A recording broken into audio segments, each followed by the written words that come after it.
Hi, everyone, and welcome to our webinar. Thank you so much for joining us tonight. So as Election Day approaches, campaigns are kicking into high gear, and we know that they will get more and more intense as we get closer and closer to the midterms. So sometimes that means attacks are made and the size and threat of attacks can vary, but we want you to be prepared. So tonight, leading this webinar, we will have Christina Reynolds, who is the Vice President of Communications here at Emily's List. And Christina joins Emily's List with nearly 2 decades of experience as a communications and research strategist. She's a lifelong fighter for progressive causes. She's managed large-scale press operations from the campaign trail to the White House. She's actually most recently served as Senior Vice President at Global Strategy Group, which is a Democratic polling and public affairs firm. Before joining GSG, Christina served as Deputy Communications Director for Hillary for America. She also previously served as White House Director of Media Affairs and Special Assistant to the President, Director of Rapid Response at Obama for America, Research and Policy Director at the DCCC during the 2006 midterms, and has held senior roles in several presidential and Senate campaigns, and Deputy Research Director at the DNC. And then we also have here with us today her co-presenter, Ben Dotson. Ben is the Vice President of Digital at Emily's List, where he oversees digital fundraising, communications, and organizing efforts for the organization, including the email, social media, text messaging, and creative programs. So more recently, Ben served as a Deputy Digital Director at Emily's List during the record-breaking 2016 election cycle. Prior to joining Emily's List, Ben was a senior digital strategist at the Smoot 2s Group, where he managed aggressive email, social media, and advertising campaigns for a range of clients in the energy, environment, conservation, and electoral sectors. From 2011 to 2014, Ben also served in the Obama administration at the U.S. Department of Energy, where he managed the agency's digital reform program, which was a cutting-edge effort to centralize and modernize the agency's digital communication infrastructure and staff. Ben started his career in the LGBT and youth organizing and worked on a number of state and local campaigns in Michigan. So again, thank you all for joining us today, and I'm going to hand it over to Ben and Christina. Great. So first up, let me try this. There we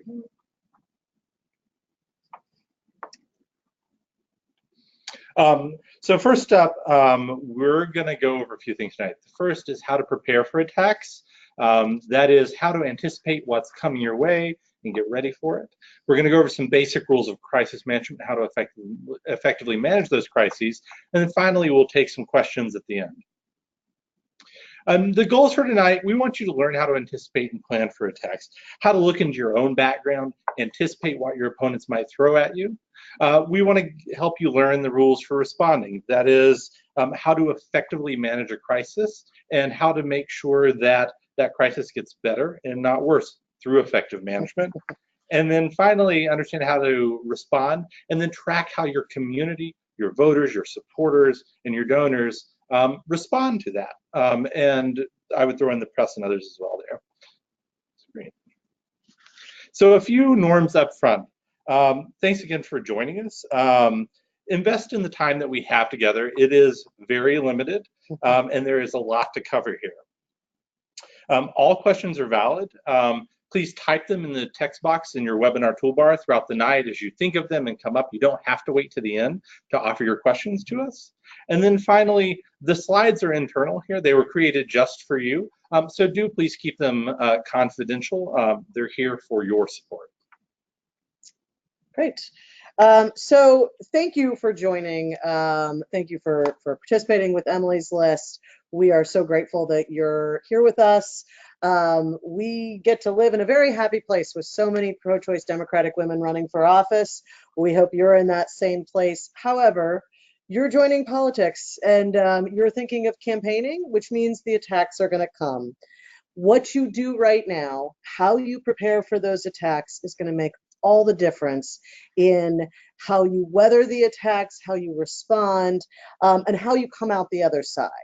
So we want to talk through a little bit of how you prepare. I know we talk about rapid response, and response is a major part of this, but actually pre-responding is getting ready for it and is arguably the most important part. So let's talk about what that means. Number one, it means gather the background and facts, do your research, know what the attacks are going to be. I know that you think, well, I don't know what someone's going to throw at me. And that's true, except that politics can be a lot more predictable and campaigns can be a lot more predictable than you think. I'm a former researcher. I will always advocate for doing the research on yourself. If you have the resources, if your campaign is big enough and you have the money, get a research firm to do a self-research book on you. That's pretty standard for a large enough campaign. If you don't have the resources for that, do some detailed Google searches, see what's out there on yourself. What is someone going to find? Look under different names, look under your job, look at where you work, at your spouse, and figure out what you think is going to be out there. The truth is, you've been engaged in politics in as much as you have watched campaigns. And so you should have a pretty good sense of what's coming at you.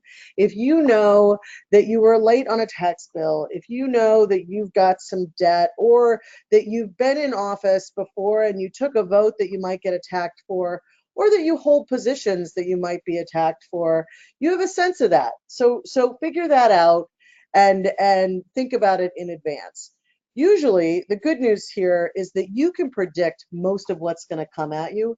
The even better news is that a lot of what you predict won't actually come at you, so you will have worried for nothing, and we're sorry for that, but it's worth it. So make sure that you do your self-research. The second part is determine your response process. This, I would argue, is one of the most important things you can do, because when the proverbial you know what hits the fan, you don't want to be figuring out who needs to see something, how am I going to dig this up, how am I actually going to physically respond to this. You want all of that thought out in advance. And what that means is, if you have a couple of staff members, who's the one who's going to prepare the actual response? Who's the person who's going to monitor, let's say, social media to find out how far it's getting out there? Who's the person who's actually going to get the response to the reporter? Or frankly, who's the one who's hearing from the reporter to understand the attack? Who's the person who's going to help you distribute your response where it needs to go? And I think most importantly, what is the involvement of the candidate going to be? I think Ben and I have both worked in a lot of different situations where the candidate can be a great part of the response or a hindrance in actually being able to move quickly and accurately. And so you want to think those things through in advance, and make sure that you have a process that your team and the people around you understand, agree to, have talked through, so you're not debating that while you're also debating the response.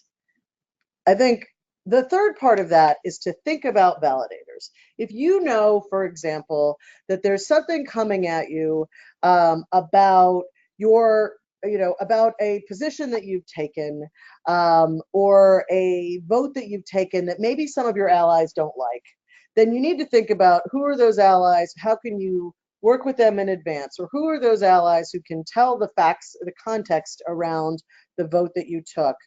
This is a really important thing. You have supporters out there. Who are the supporters, if the attack is big enough and reporters are interested in it, who are the supporters that your reporters are going to go to? And how can you make sure that they understand the issue itself? How can you make sure that they're the ones who are saying the right things in response? Thinking through that in advance, make sure that you know that, again, when that proverbial you know what hits the fan, you're not having to find the phone number of the right person or reach out to a group. If you know you have a vulnerability, start doing your outreach now. And your allies can be a really important part of helping you weather a storm, both as validation and also as support. And so think about who's endorsed you, think about who supports you, think about what issues they deal with, and how you can bring together both the issues that you're trying to address as well as the validators who are seen by your community as sort of authorities on that topic. This all gets to when we talk about this, I just mentioned some of the different roles for rapid response. You need to have those roles determined in advance. So when something happens, who is going to be the person who reaches out to your supporters, your allies? Who is going to be the person who physically drafts the statement? Who's going to be the person who talks to the press, or who tweets something on social media if that's the way you choose to respond? Who's going to be the person who makes sure that if the volunteers are getting questions, that you know that the volunteers are hearing about it, and you give them some material to push back.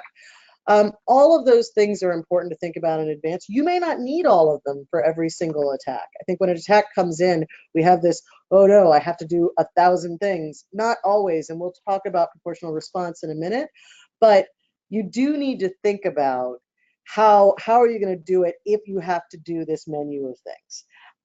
So that if you only pick and choose a few things from the menu, you've at least already decided who's doing what role. You can adjust on the fly if you need to, but hopefully you won't need to. You will have thought it out in advance, and once you go through something, you'll adjust as needed, not in crisis and crunch time, but in a moment of clear reflection. And that, I think, is an important part of this.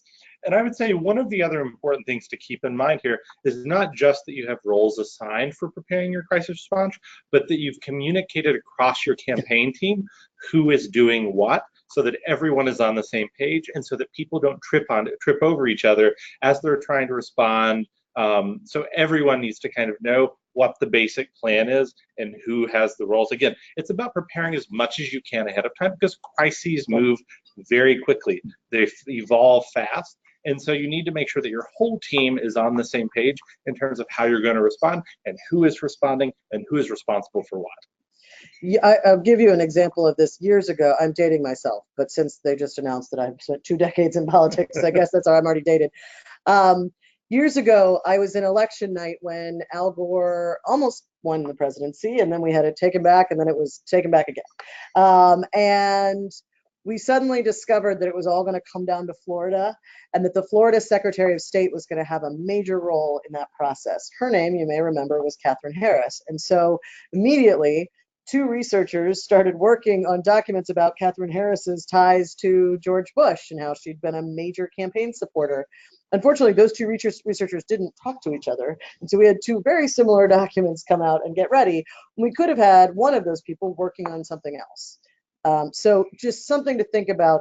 Knowing that you have your roles mean you won't have 3 people trying to draft a statement at once, or 2 people calling the same supporter and saying, can you help us out? It's inefficient, and in a crisis, the last thing you could, on a campaign, as you all know, you can't afford inefficiencies. You really can't afford it in a crisis. So that's something that we think is really important. And the reason for that, the reason you don't want inefficiencies, is that time is of the essence. We used to talk about a news cycle. The reality is there's no such thing as news cycles. News changes in the minute. Because of social media, you have to be on top of things, and you have to be both fast and accurate. You can't have one, you can't have one and not the other. You get the right statement out too late, then you've probably, you may have missed your window, and the situation's been defined for you. If you get the wrong thing out, then you look like the attack was probably right and you're probably lying. And that's, neither one of those is ideal. And so we want you to be both fast and accurate. The best way to do that is to plan in advance. So we're going to move on to a few rules of crisis management. So we've talked about the preparation. You've done your homework. You're ready to go. Now an attack happens. So what does that mean? That can mean any number of things, and you can see it every day on TV. It can mean someone tweets about you. It can mean there's an attack on your personal finances. We see this now. You have a lien in your taxes. You have debt, which, as we saw, one of our candidates, Stacey Abrams, turned that into a positive. She took the attack and she said, yes, like many people, I have student loan debt. That's because she had planned in advance and she knew what she wanted to say on it. You have, as I mentioned, your policy positions come out. Sometimes it's, you're a Democrat, therefore you must be evil because of you like healthcare. You would rather give the tax cuts to people who need it rather than the very wealthy. All of those things may be coming at you. Your voting record, if you've been in office in any way, whether or not you've voted. Sometimes it's you skipped a primary election, and how can we vote for you if you didn't vote? Any of these things may be coming at you. Sometimes they're true, sometimes they're not. But either way, you need to figure out a response. Let's be clear, that is an important step here. We're going to talk about the things that you need to do. Sometimes that means a direct response and sometimes it doesn't, but let's talk about those steps. Number one, gather the facts. Do not assume that an attack is true. Sometimes I think we fall into that of someone said it, it must be true. Hopefully with the president that we've had, we've learned that that's not the case. That sometimes people in politics make things up. Oftentimes they will leave out context if it makes it easier to make a political attack. So step one is figure out the truth. Figure out as much as you can, as quickly as you can, and you should assign that to someone. Is the attack accurate? Is there more context? Are there validators that can help you? Are there ways to explain it that are not currently being explained? That is a very important step one. Sometimes you'll need to be doing, Ben's going to go over some of our later steps, and sometimes you'll need to be dual tracking these, thinking through some of the next steps as you're gathering the facts. Sometimes the facts aren't easy to find, but you need to gather as much as you can, as quickly as you can. So you need to determine what your response is going to be. And the first step to doing that is thinking about who has seen the attack and what's the proportional response. You don't want to give an attack more oxygen than it actually deserves. So you need to think about a few different things. First, the medium. Where was the attack delivered? Was it in a mail piece that only went to Republican voters in your district? Was it delivered to a reporter and came out in an article? Was it your opponent on the campaign trail? Was it delivered in a tweet or a Facebook post? So where did it actually come out? Think about who the messenger is. Is it someone that is actually respected, or is it just a troll on the internet? Who delivers it is also important. And then finally, what was the message? And this goes back to gathering your facts, but like, what was the substance of what the actual attack was? We have, I suspect both of us have been involved in campaigns where the response has gotten a lot more play than the attack itself. Don't be that person, right? Yeah. Very important that a troll on Facebook who's gotten 4 likes should not necessarily merit a press conference, for example. You need to judge what you think the best way to go at something is. During President Obama, then Senator Obama's campaign in 2008, there was a writer who did a hit piece, an entire book of hit pieces, basically, and we opted to make a website about him and to do a report that outlined the factual inaccuracies in the book, because we knew that people would cover the fact that we did the report and how many pages it was more than they would cover the book itself. We didn't take him on point for point, and have the candidate go at him. We decided to do it via different messengers, via surrogates, via staff. That's an important part of this, is thinking about the messenger and what does that merit? Does it merit the same level or someone different, right? Mm-hmm. Yep. And so then what do you actually say? The cardinal rule I always tell people here is don't repeat the attack verbatim. You're literally just emphasizing the message that your opponent said. So think about this. Was it true and you need to acknowledge it? Is it false and you need to correct it? Or do you just need to counter it? So sort of what is your objective in what you say? And then finally, what is the appropriate response method? Is it a press conference? Is it an op-ed? Is it a mail piece? Is it a tweet? Is it something else on social media? So where are you actually responding to the attack at? And again, I think it's always important to sort of think about what is proportional and matching sort of the place that the attack came from. You don't want to sort of blow out something bigger than what the attack was initially, because that can actually have the opposite effect. Yeah. The thing that Ben said, the cardinal rule, don't repeat the attack, is one of the most important. If we walk away with that, I think we will have done our jobs. You think when you get attacked that you have to repeat it, because you have to do a full sentence and you have to explain to people. You don't have to do your opponent's work for them, right? If they say you don't pay taxes, don't say, I know they say I don't pay taxes, but I do. Say, that attack is false, I pay my taxes. Or what, whatever the response is. At no point there did you need to repeat it. And it's a really important thing. You can give your own context without putting your opponent's attacks in your voice, because why do their work? You've got enough work. Don't do their work for them. So respond. I know this feels like this is the end, but this is, it's important. You've determined your response, you've determined the message, you've determined the messenger, and the vehicle for said message. You are not done. You need to keep an eye on what was the response to the response. How did it go? How did the coverage go? If it's something that is big in the press, did the reporters get it right? Did, when you gave them additional context, did they include your entire quote? How do you feel like someone reading it actually got the right view of it? Was there some blowback from your response? And you need to then recalibrate as necessary. Sometimes attacks are two parts and they're sort of baiting you into the second part. So if that comes back, sometimes your opponent will say, okay, well, I see their response, but here's something you missed. And so you'll need to come back with something different. You just need to keep an eye on what's happening and make sure that your job is not done just because you've got one response out there. And I think you also need to think about what your supporters need to hear as well. They're out talking to voters every day. They're knocking on doors. They're talking to people on social media. So you need to walk your supporters through the response as well, because they're going to get questions about whatever the attack is too. And you want to make sure they're comfortable and able to deal with that as well. Because again, your supporters are your first line of defense. They're your first validators. Mm-hmm. And not only do you need them to continue believing in you, but you need to also make sure that you don't put them in a bad position when they're out, again, at the doors or they're talking to their friends or what have you. Mm-hmm. That's incredibly important. Don't forget. And your campaign team, if you have a team, anyone who might get the question, make sure that they, if it reaches a certain volume, that they are ready to answer. So rules to remember. This is an important part, and I think we've kind of hinted at it.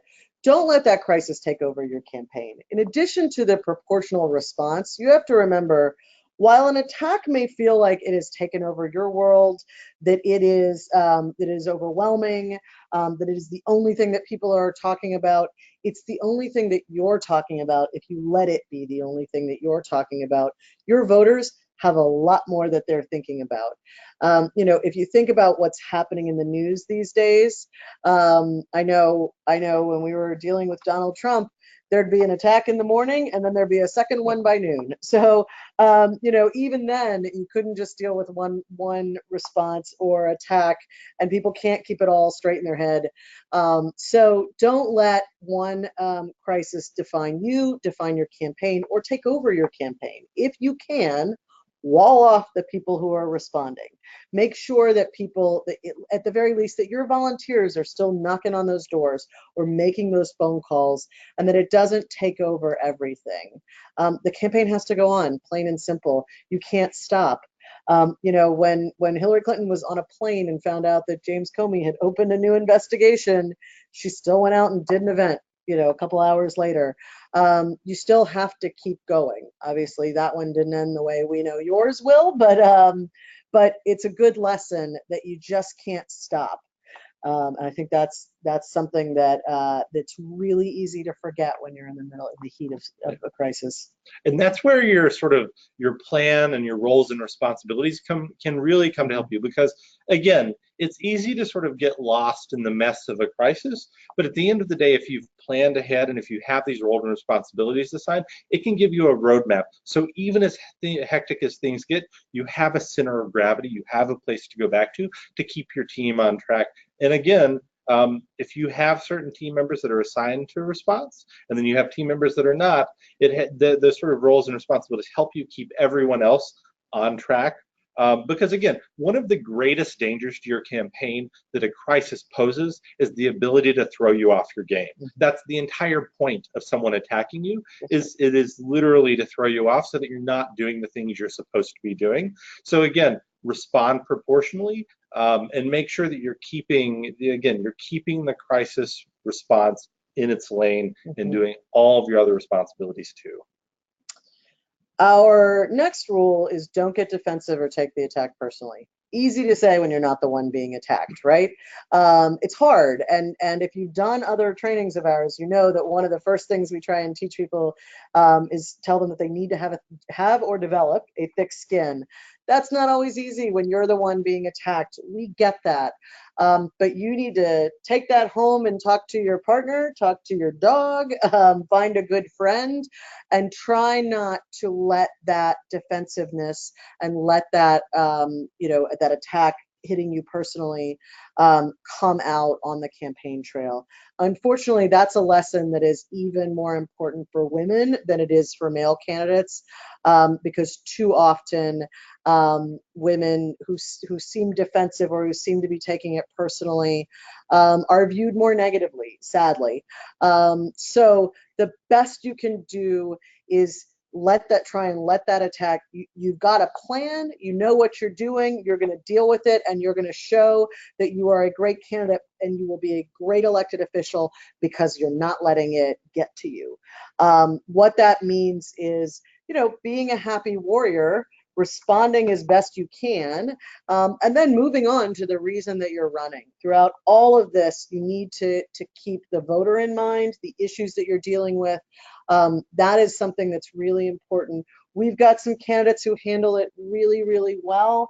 And watching them is impressive because they just they fire back and then they're back on their message. And that's I think the toughest thing, but one of the most important things you can learn as a candidate. And getting defensive can actually kind of serve as an implicit validation of the attack against you. Yep. I don't know that I would use the phrase "it makes you look guilty," but in a way it kind of, at the very least, casts some doubts on how you might respond to sort of either real world crises or other things facing you. And so you don't want to let that doubt seep into voters' minds. And so don't give any room there. Whether you're defensive or not is something that you have entire control over. There are many things in a crisis that might very well be out of your control. There are many things that are preparing ahead. But at the end of the day, one of the things that you control 100% of is how you respond and how, whether you get defensive or not in that response. So take all of the advantages you can get there and just sort of, again, wall yourself off from that. Those of you with kids know that when you say, "Did you break that glass?" and someone says, "I don't know why you would say that. Of course I didn't." You probably think that's the guilty kid, right? Don't be the guilty kid. Our third rule, which we've talked about a lot, but because we believe in message discipline, we're going to bring up one more time. Keep your response proportionate to the attack. Make sure that's one of the best ways to make it not take over, is to make sure that you are keeping it in the right lane, as Ben said earlier. We've kind of gone over that, but we like to drill in our lessons, and that's one that is incredibly important. Great, go ahead. So now we're going to take some questions. So if you haven't been typing any questions in already, feel free to go and use the text box, type your questions in, and then our friends are going to read them out loud to us, and we'll try to take some. Awesome. Hi, everybody. It's me again. I realized I didn't introduce myself at the beginning, but my name is Ruby. I'm the National Outreach and Training Coordinator here at Emily's List. So I have a couple of questions you all have asked throughout the presentation. So first, could you give some more examples of attacks you all have responded to, ones that went well and some that did not go well? Yes, well, I can give one that actually one of our candidates responded to that I thought was just a great example. During a debate, Gina Ortiz-Jones, who's a fantastic candidate down in Texas, was hit with, you shouldn't win the primary because the Republicans are going to hit you for being openly gay, and and that could be a vulnerability in Texas. And Gina responded with, yeah, I'm openly gay. I am openly the daughter of immigrants. I am openly a veteran. I'm openly a Democrat. And she took it head on and said, that's how I'm going to run. And I am proud to run that way, and just shut it down. And that's something. She did not get defensive. She didn't get angry, even though that's something that sure would have made me angry. She got defiant in a way that we've only heard the audio, but is pretty great. I can give you, this is actually not a candidate, but I can give you an example of someone doing the opposite. For those of you who are basketball fans, I love my Tar Heels, but this is actually a story about Jim Calhoun, the former coach of the University of Connecticut, which is a state school. And Coach Calhoun was actually, a study came out that showed the highest paid state employees. And Coach Calhoun was the highest paid state employee. And during one of his post-game press conferences, a reporter asked him about it. And he did a few things immediately. Number one, he said, and I quote, "You know what? Shut up." And then he urged the reporter to take it outside in a way that I believe would have involved fisticuffs. He told the reporter to shut up again. He raised his voice. And then at one point he said, "How much did they take in at the door? Not one penny of that goes into my program. It all goes back to the school." So in the midst of yelling at the reporter and a fairly epic meltdown in this press conference, he made a decent point, which was, yes, I get paid a lot because I manage a program that brings in a ton of money for the school. That's not a bad answer. Unfortunately, that answer was completely lost by the way he responded, by the way he took that on. So that's something to think about in terms of getting defensive, taking things personally. That's a really tough thing, but it's something to keep in mind. And another an example I would use is a candidate I worked for once. Her opponent, a Republican, sent out a mail piece in her district that made some accusations about her paying her taxes late. And unfortunately, we didn't have any of that research gathered ahead of time. And so it left us in the middle of trying to figure out how to respond and what was the proportional response. We were having to run to the county tax authority and try to gather all the records manually and figure out when were the taxes due and when were they paid and was it true. And so in the middle of this attack coming and trying to figure out what our response was, we were actually still having to gather things which we could have had prepared ahead of time, could have anticipated, and could have had a response already written, already prepared, ready to go, and it would have made the whole thing smoother. And again, it all ended well and fine, but at the end of the day, like we could have known that ahead of time, and we could have prepared things ahead of time. So that's sort of a lesson learned I'll share with you. One more example in terms of speed being important, stopping and taking a beat, and also having done the research. I worked with a candidate in New York who was a prosecutor. He was running for the House, and the Republicans, the weekend before the election, it was not supposed to air until Friday afternoon after the stations had closed for the weekend. Fortunately, it aired early, and we got a copy of it. Ran an ad in which they said he used his official credit card to dial a porn line, and there was there was sort of funky music and the silhouette of a woman on screen, and it was made to seem all very seedy and terrible because why would you want to elect someone who used their federal their state given money to run to call a porn line. It turned out, because we had his records and we were able to check what had happened was, and because we had the candidate happened to have mentioned this to us, the porn line was one number off from his home office. And what had happened was, while he was on the road, he had accidentally dialed the line, realized within 3 seconds what it was, and hung up. They had charged him for a full minute because that's what apparently porn lines do. But it was literally clear that it was only a minute. It was clear that 1 minute later he dialed his home office, which was one number off. We were able to give that to reporters, and we got the ad pulled off the air before it had run more than twice. And also were able to come back and say because that one we didn't mind blowing up because it wasn't true, to come back and say, look at the dirty tricks that the Republicans are running. That's something where good research got us ahead of the story and able to go on offense. So I don't know. I don't know if you've got any other ones, but you can't top a porn line. Yeah, You know, that's, yeah. Those are great. Okay. Our next one is, how do I respond if someone attacks my family members? How do I prepare them for that? It's a good question. I think, you know, for one, some of it depends on what the attack is. I think that most voters and most reporters, frankly, consider attacks on minors, on kids that are underage, to be not kosher. So I think it's always worth, when you're running, preparing your family that they may be attacked. And certainly a spouse, you should prep for your spouse's business record, your spouse's voting record, things like that. Some of it depends on what the attack is. If your spouse has done something, you know, that you know, gets into, blurs ethical lines, sometimes it is, you know, fair. So that's another thing that where self-research can be helpful. But preparing them, if you're getting into public space, unfortunately, they need to be prepared that there could be attacks coming.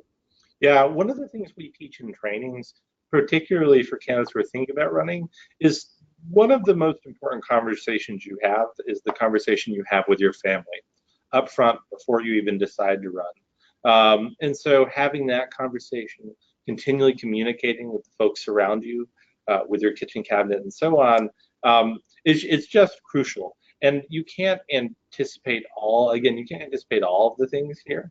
But having done your research on your spouse and family, anything that might come up in that, and again, it helps prepare you. But you know, you should sort of climatize your friends and family to the fact ahead of time that people will bring up things fair and unfair in the course of a campaign.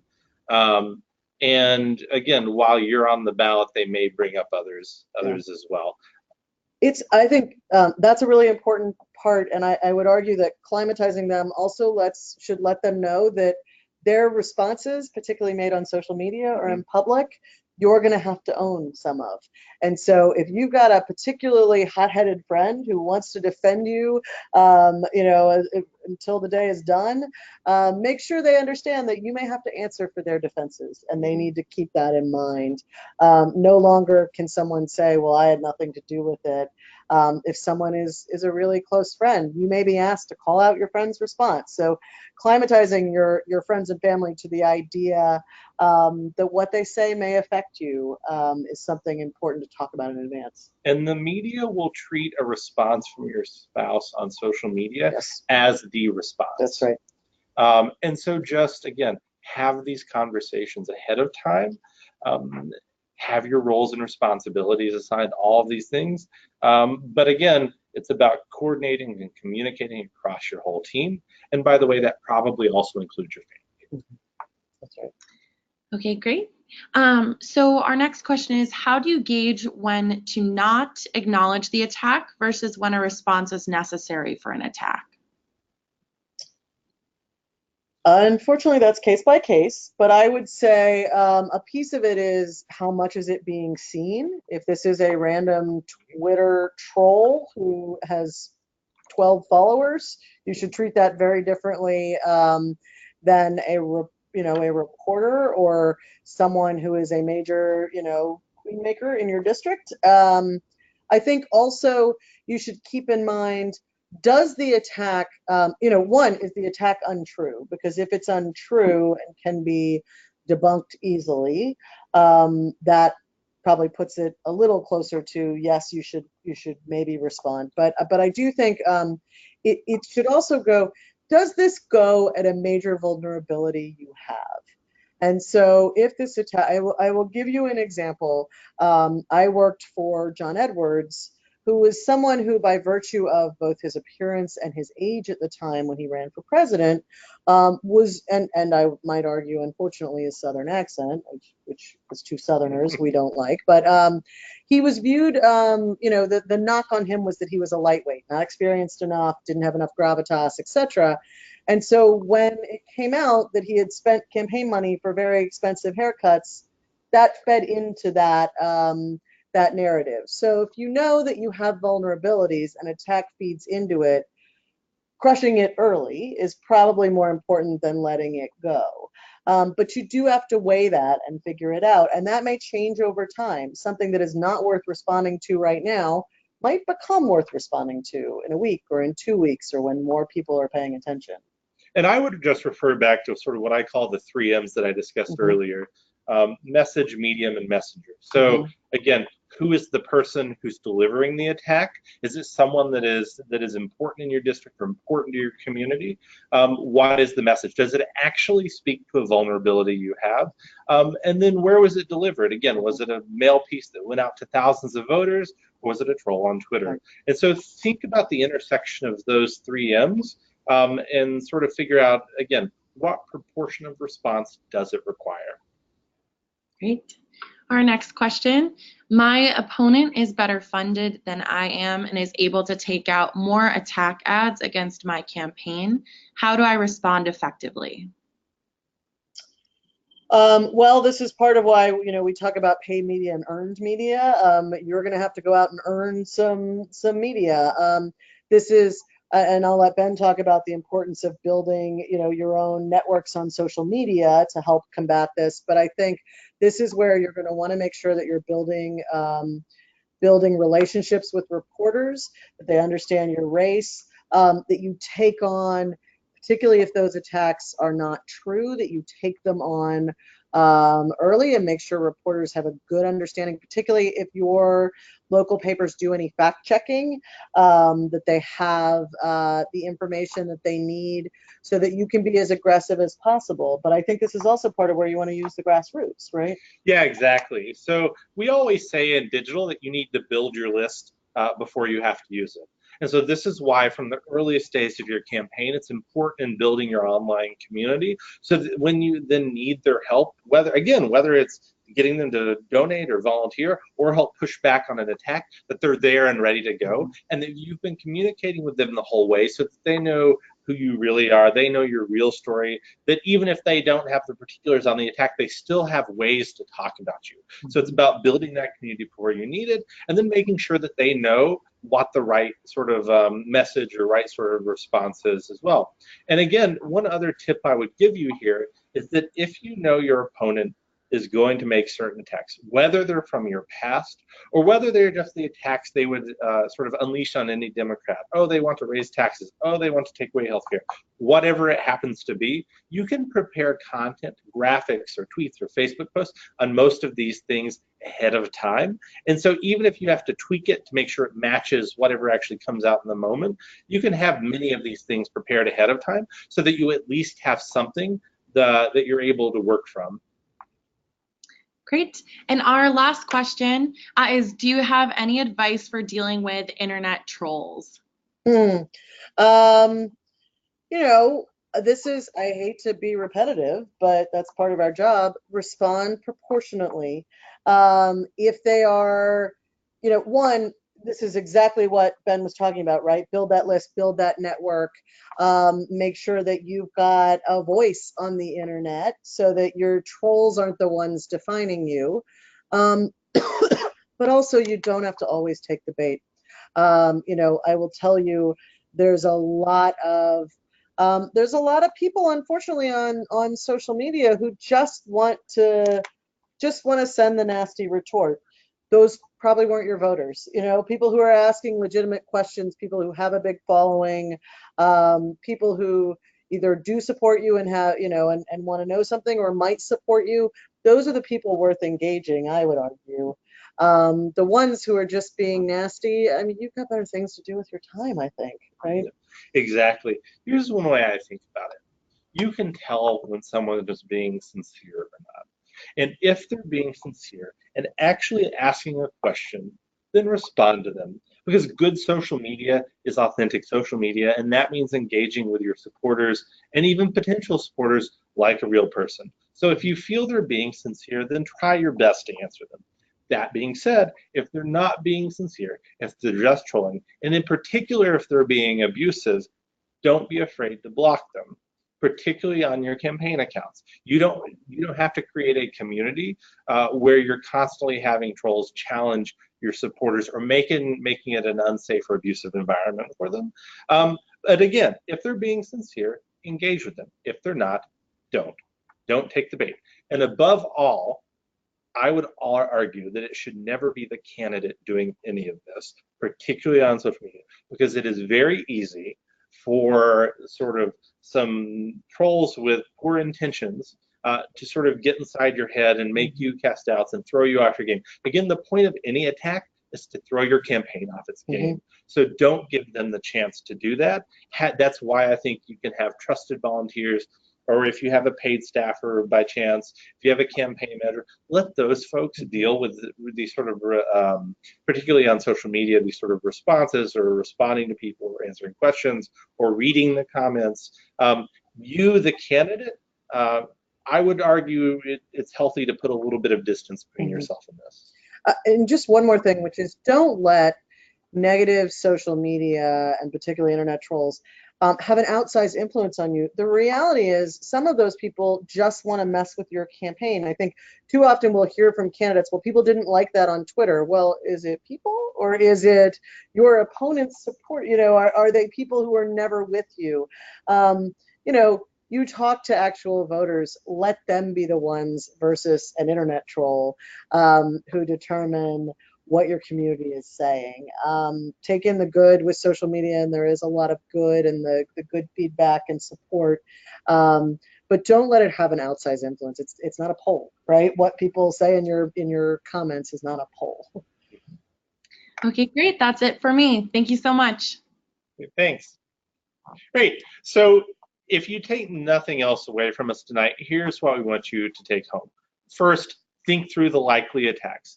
Look at your background. Look at the context of the race. Look at what's happening in politics more broadly, and sort of, again, formulate a response plan ahead of time.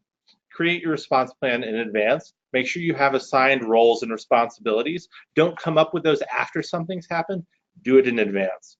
Responses should be fast, accurate, and effective. Crises evolve quickly, they progress quickly, something can quickly get out of hand. So you want to make sure you're being both fast and accurate. And finally, monitor the response to your response and then adjust as needed. Is the press being receptive? Are your voters getting what they need? Are your supporters getting what they need? And then adjust as you need to.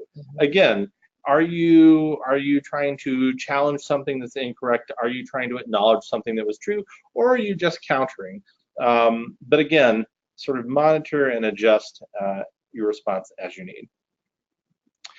So we want to make you aware up front of a resource that is available to you, trainingcenter.emilyslist.org. This is a unique resource that we've developed for this community that brings all of the 30 years of Emily's List expertise online, and then you can go through it at your own pace and keep coming back to it. But a lot of these things we've talked about tonight and in the other webinars and in the Facebook group, which you should also join, all of that expertise lives here in the Training Center at trainingcenter.emilyslist.org.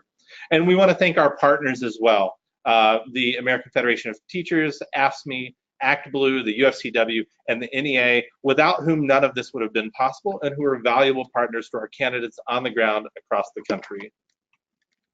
So thank you again for joining us, and we were so excited to be here with you, and best of luck as we enter the final 50 days as of today of the 2018 election cycle. Thanks.